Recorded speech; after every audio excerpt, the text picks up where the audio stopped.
Nah, gangguan itu banyak sekali yang bisa timbul, misalnya itu buah zakarnya, kalau laki-laki buah zakarnya tidak turun ya, tidak turun sempurna ya, nggak sulit solusinya. Ketika dikonsulkan dari awal itu ada solusi. Resikonya bayi yang penanganannya telat itu seperti apa sih, Dok? Sering banyak ini, barusan ini sudah 9 bulan. Kami kesulitan nutupnya. Penyebabnya sendiri itu apa sih, Dok? Yang bisa menyebabkan kenapa kok bayi ini bisa mengalami kelainan, Dok? Ya. Kalau jenis kelainan bawaan yang umumnya ditemui, yang sering ditemui itu yang apa, sering Dok? Itu adalah tidak turunnya buah zakar, namanya adescensus testicularum itu, atau lubang saluran kencing yang tidak pada tempatnya, hipospadia namanya itu. Oh iya. Itu yang sangat sering.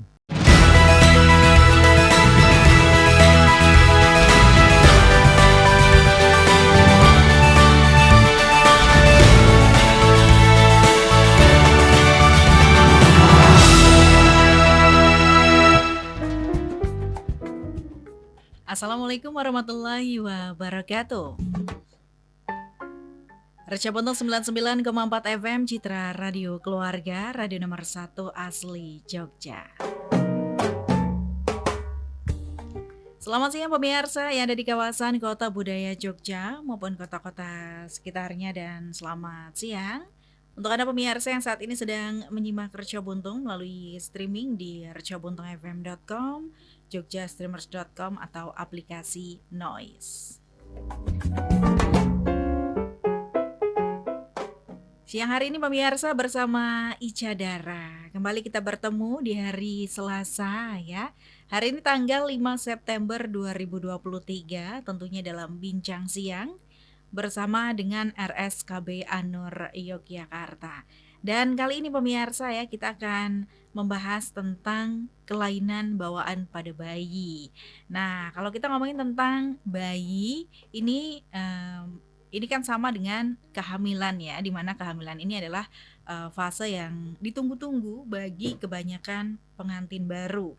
Nah, gak heran nih pemirsa, kalau pasangan di Indonesia ini mereka akan hamil di tahun pertama pernikahan. Nah, sayangnya belum banyak juga yang mewaspadai kemungkinan bayi yang baru lahir ini memiliki kelainan bawaan.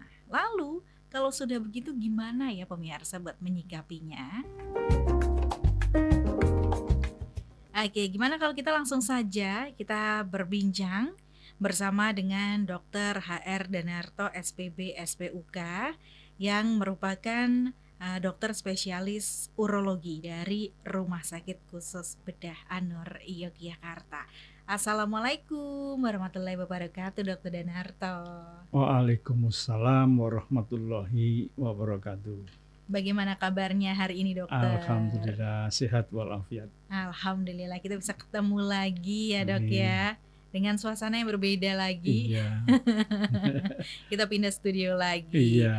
Oke, dokter, hari ini kita mau bahas nih bagaimana menyikapi kelainan bawaan pada bayi yang baru lahir. Tentunya ini akan menjadi bergejolaknya perasaan orang tua gitu kan, apalagi kalau anak yang udah 9 bulan lamanya ditunggu-tunggu, dinanti-nanti, ternyata pas keluar kok ada kelainan dan lain sebagainya gitu.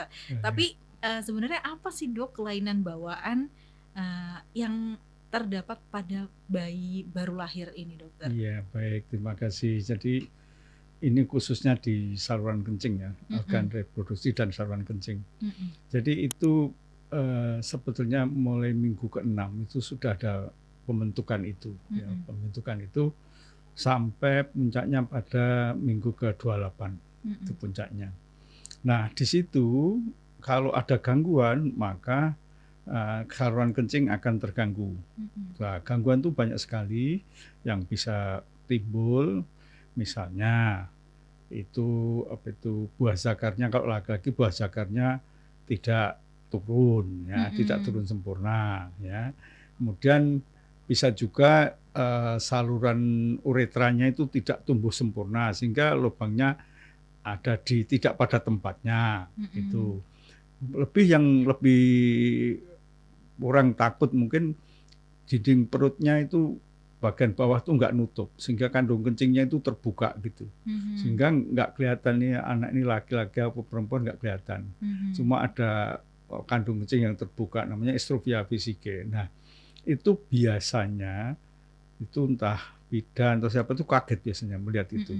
Nanti kan biasa setelah lahir itu kan dilihat semua komplit apa enggak gitu kan, nah itu panik. Jadi sebetulnya pesannya jangan panik dulu, nggak usah panik kalau melihat kejadian-kejadian kayak gitu itu, maka paling kalau masih ada produksi pipis ya, ada produksi pipis, bayi itu bisa keluar tinjanya, itu tenang dulu aja.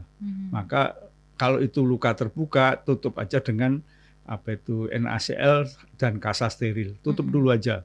Nanti setelah itu anak mulai tenang, ya keadaan sudah dikasih mimik dan sebagainya, mulai baiklah, nanti dikonsulkan ke urologi bagaimana solusinya. Ada yang solusinya segera, seperti tadi yang kandung kencingnya terbuka gitu, itu solusi segera. Kita tutup supaya dindingnya itu tidak keras, tidak kaku. Kita tutup gitu. Nah, nanti untuk rekonstruksi berikutnya nanti aja setelah dia kekuatannya cukup ya, anak itu sudah cukup kekuatannya. Jadi pesan yang disampaikan pada pagi hari ini, kalau melihat ada sesuatu kayak gitu nggak usah panik. Ada solusinya. Ada solusinya. Dulu kan bingung ini, ini kayak gini nih. Tapi gampang, nggak sulit solusinya. Ketika dikonsulkan dari awal, itu ada solusi. Gitu. Jadi paling tidak dari awal ketika udah ada ngelihat ada kelainan gitu, langsung dikonsultasikan gitu ya. Misalnya di daerah ya kirim aja ke kota. Gitu. Nah, tapi kan kadang ada nih kalau yang di daerah kirim ke kota, ada orang tua yang keterbatasan biaya dan lain sebagainya. Ini bisa bisa menjadi salah satu kendala nggak sih dok, atau faktor yang memperparah? Sebetulnya gitu. Jadi kan sekarang kalau di DIY sini kan nggak jauh tuh.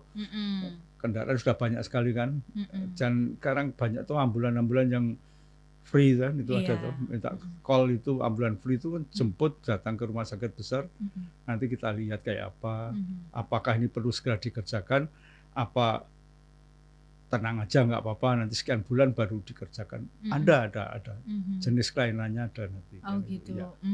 Baik. Jadi memang perlu bantuan juga dari masyarakat sekitar untuk itu ya dok. Iya.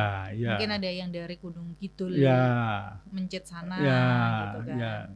Jadi supaya segera tertangani, kasihan deh.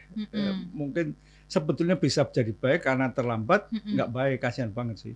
Kalau kita melihat tetangga kita atau lingkungan kita ada sesuatu gitu, segera ajalah bantu, bagaimana bisa ke kota gitu. Baik. Ya. Itu kalau resikonya bayi yang penanganannya telat itu seperti apa sih dok? Sering banyak ini, barusan ini sudah 9 bulan, kami kesulitan nutupnya. Nutupnya kesulitan. Ya bisa, tapi agak kesulitan, agak butuh. Kalau jadi itu kan tulangnya pasti buka juga. Jadi kalau itu masih baby itu kan tinggal tarik aja, deketkan gitu, masih empuk gitu loh, masih gampang gitu loh. Tapi kalau sudah sekian bulan lu keras, jadi kita harus motongi, harus gitu, itu repot, terlalu banyak traumanya, terlalu banyak biayanya. Tapi kalau cepet gitu segera teratasi. Gitu. Jadi semakin usianya bertambah, semakin kekuatan dari organ tubuhnya semakin rentan. Baik. Nah, kalau penyebabnya sendiri itu apa sih dok yang bisa menyebabkan kenapa kok bayi ini bisa mengalami kelainan dok? Ya biasanya itu ibu-ibu yang hormon ya kan kita nggak tahu ya, jadi orang itu hamil apa enggak, kadang-kadang ada yang bodybuilding itu loh mbak, ada yang gitu. Nah ada yang kita nggak tahu tuh, makan yang ada hormonnya kita nggak tahu. Nah itu kayak gitu, atau obat-obatan yang dulu dipikirkan misalnya obat-obat untuk rencana menggugurkan itu loh, mau tambah anak janganlah sudah banyak itu, dia mau dikeluarkan. Nah itu yang seringkali menghentikan pertumbuhan jaringan. Gitu. Bukannya keluar, dia tetap bertahan tapi nggak dengan sempurna. Tidak sempurna gitu ya dok ya. Gitu. Gitu. Itu ya. Jadi memang ada beberapa kegiatan atau aktivitas atau hal-hal yang Mm-mm. memicu. Itu Nah, ya. tapi itu kan ada faktor dari luar ya Luar dok ya. ya. Nah yang dari dalam tuh ada nggak sih dok? Ya, jadi memang ada faktor gen ada. Jadi Gen. ya genetik ada. Mm-mm. Jadi kalau keluarganya itu mengidap satu penyakit misalnya ya, hipospadia bisa.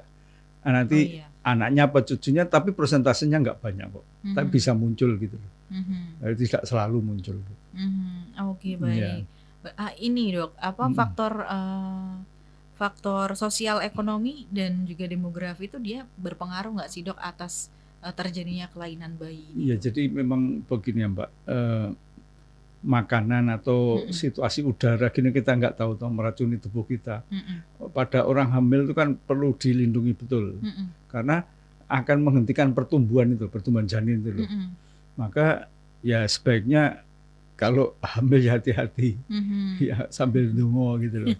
Mudah-mudahan komplit gitu loh. Mm-mm. Gitu Oke. ya itu. Berarti makan makanan, asupan itu juga Iya, diperhatikan ya dok ya. diperhatikan, betul. Mhm. Ya. Oke. Nah kalau jenis kelainan bawaan yang umumnya ditemui Yang sering ya. yang sering ditemui itu Yang apa? sering itu adalah tidak turunnya buah zagar, namanya adhesensis testicularum itu, atau lubang saluran kencing yang tidak pada tempatnya, hipospadia namanya itu. Oh iya. Itu yang sangat sering kita Itu yang temui. sangat Ya, sering. ya. Dan kalau itu dua itu nggak usah panik. Oke. Ada waktu, masih ada waktu nunggu gitu. Oh gitu Ya dok. masih ada waktu nunggu. Misalnya itu belum turun ya, Mm-mm. masih ada waktu minggu, kira-kira setahun nanti kita perbaiki. Nggak usah buru-buru. Kalau itu nggak usah buru-buru. Oh justru kalau yang dua itu Ya, ada jangka ya, waktunya. jangka waktu. Jadi kalau itu hipospadia asal anaknya bisa kencing, ngocor gitu, nggak apa-apa dulu. Oh. Tenang aja, nanti aja. Iya, gitu. gitu. Ini kan yang punya jangka waktu nih dok. Tapi Ya. kalau yang harus banget langsung dilakukan tindakan saat itu juga Ya, itu kalau jenisnya bulinya apa? terbuka, namanya Oh. estrafia fisiki, bulinya terbuka, segera harus ditutup.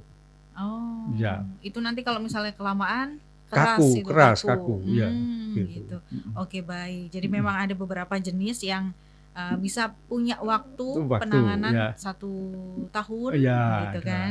ya. Ada juga yang harus segera. langsung. Ya. Nah bisa nggak sih dok dicegah untuk ibu yang sedang hamil atau yang malah sebelum kehamilan ada gitu? Iya, jadi kayak pola hidup yang baik aja. Jadi sekali lagi kalau misalnya sekarang pasang Pak Sutri ya, misalnya ini ada apa itu obat-obat yang KB misalnya ya, obat-obat KB.